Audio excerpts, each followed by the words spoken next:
ایک صحابی نے کہا یا رسول اللہ میں چاہتا ہوں سب سے بہترین میں ہوں، تو آپ نے کیا کہا؟ تہجد پڑھ، روزے رکھ، نفل پڑھ، صدقے کر، خیرات کر، حج کر، عمرے کر۔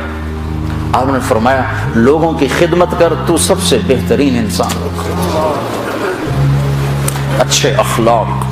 ایک نے کہا یا رسول اللہ میں چاہتا ہوں میرا ایمان کامل ہو جائے، مکمل ہو جائے، تو آپ نے فرمایا تو اپنے اخلاق اچھے کر، تیرا ایمان مکمل ہو جائے گا۔ تو بھائیو، نماز روزے والے تو بہت سے مل جاتے ہیں، داڑھی پگڑی والے بھی بہت سے مل جاتے ہیں، اخلاق والے کوئی نہیں ملتے۔ معاف کرنے والوں سے دنیا خالی ہوگی، درگزر کرنے والوں سے دنیا خالی ہوگی۔ بیوی کو غصہ چڑھ جائے تو خامند پہ چڑھائی ہے، خامند کو غصہ چڑھ جائے تو بیوی پہ چڑھائی ہے، اولاد کو غصہ چڑھ جائے تو ماں باپ کی گستاخی ہے، ماں باپ کو غصہ چڑھ جائے تو اولاد کی ٹھکائی ہے، پٹائی ہے۔ یہ نہیں دیکھتے کہ یہ تربیت کا تقاضا ہے یا نہیں ہے۔ بھائی بھائی سے تمہارا کیا رونا رو۔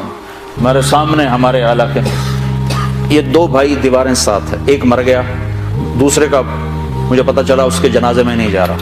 میں نے اس کو اس کے بیٹے کو بلایا، میں نے کہا مرنے کے بعد تو سارے جھگڑے ختم ہو جاتے ہیں، چلے جاؤ۔ کہ نہیں جی ساڑی بنی نہیں ساری زندگی ہوں کی بنانا۔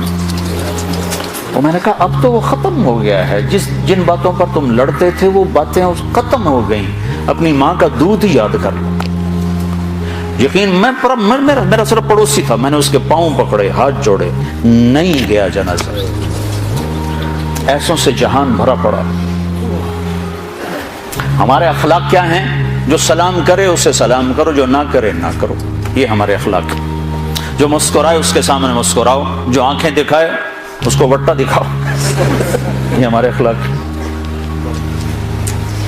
آپ نے ارشاد فرمایا ساری زندگی کے تہجد گزار اور سارے دن کے روزے دار سے آگے نکل جائے گا اچھے اخلاق والا۔ چونکہ یہ مارکیٹ میں سودا ہے نہیں۔ اور سارے اخلاق کا نچوڑ ایک چیز بتاتا ہوں، یہ زبان قابو میں رکھو، سارے اخلاق قابو میں آ جائیں گے۔